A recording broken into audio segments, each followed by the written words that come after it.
Rachel and I are about to depart on our little getaway to the desert. Yeah.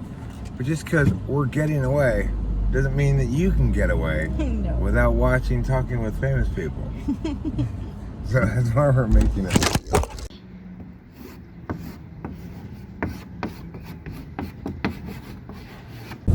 Exciting couple of day getaway to beautiful Burbank, California. I was gonna say, I didn't think we were going there. Talking with famous people. Mid-afternoon of our first full day here in the desert, and we are driving to go do exciting activities. Yeah. Palm Springs and the surrounding communities offer plenty of spots at which a couple might choose to film. Like here, At the post office. Or here. next to this public art installation. Or here. At the McCallum Theater for Performing Arts. Or here. At the Chamber of Commerce. Or here. Under this poorly designed umbrella. Or here. On the side of this mountain. Or here. In front of the only McDonald's I've ever seen without a drive-thru. An ISJ.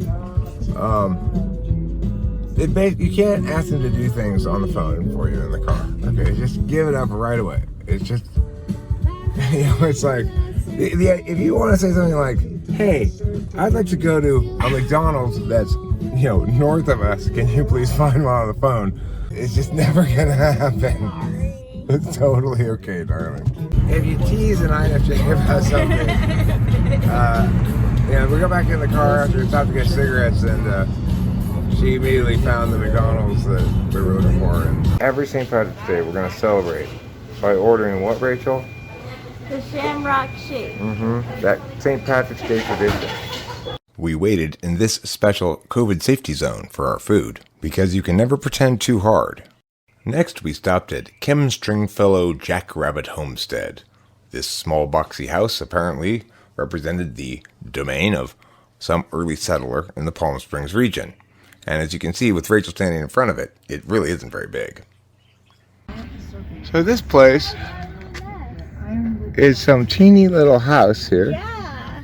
And it's got It's a homestead house. a cool old Smith Corona typewriter in there. I used to collect typewriters like that. I love it. I don't know if I'd want to live here exactly. It's very minimalist, but pretty cool. The homestead sat next to the Chamber of Commerce, around which was planted many lovely desert plants, which provided ample opportunity for such scenic landscape photos as these upon which you now gaze. Note the yellow flowers against the white and blue sky. Isn't it lovely? These rocky hills surround Palm Springs and the nearby communities, and provide an especially scenic backdrop for shots like this of the closed Chamber of Commerce, which of course was shut down due to COVID. However, the grounds were not, and we walked around the sculpture garden, which included these abstract things and those palm trees and a bench and these bougainvillea plants, not to mention those prickly pears and these buttlebrush trees and those barrel cacti. And, of course, I stood on top of a little hill and took 2 pictures of Rachel, one standing down there and then the next one with her waving and smiling. And here is the car we parked when we went to our little hike. Yes, you can see the scenic backdrop again as we approach the mountains. And from on the side of the mountain, you can see the city sprawled out below. Here it is up close, the mountainside, in artistic, picturesque little shots. Isn't that nice? See how clearly you can see the ground? And here's a little guy we found. I took 2 shots of him getting closer, and then a little bit closer, and then, of course, by the time I took the 3rd shot, he had scampered away.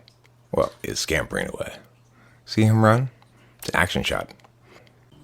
And here we are executing the social media ritual couples selfie. We're here at the local thrift store, and we're looking at some art.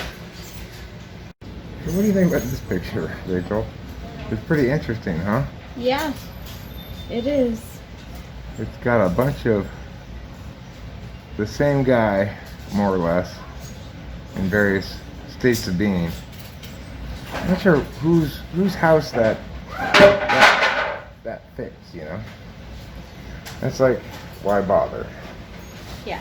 Why bother getting a picture for your wall if it's just going to be that thing? Exactly. It's not an authentic, like, great master classic. It just sort of looked like an oil painting. Yep. I always check out the hats. You never know when you're going to see something cool. I also usually check out the ties because you never know when you're going to find something fantastic like this. I don't wear a lot of ties, but I would definitely wear this one. You couldn't get with Michael Kors if he was fucking Michael Kors or shopping at this thrift store. This dress would be a good pair up with this tie. Wouldn't it? Mm-hmm. If I were in the market for golf clubs, I would definitely buy them at the thrift store. Now here's a product you don't see every day, a golf ball monogrammer. Now these three little darlings were truly something to behold. This one really reminds me of your mom. For those of you still clinging to 8-track technology, we've got you covered with everything from Jerry Vale to Engelbert Humperdinck. This is definitely the deprecated technology section, as we see the Thomas Guide Street Atlas to the left of the 8-tracks. Thrift stores are great places to encompass an era and a couple of objects. Late 70s, 50s,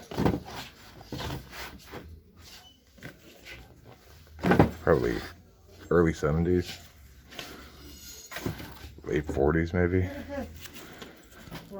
early 40s. This is what they did before digital stuff when you wanted sound effects. Here's some 80s for you. Lethal Weapon 3. This looks interesting. Jazz band, joystick. Back to the 60s with that classic look. And finally something to go with my tie. Talking.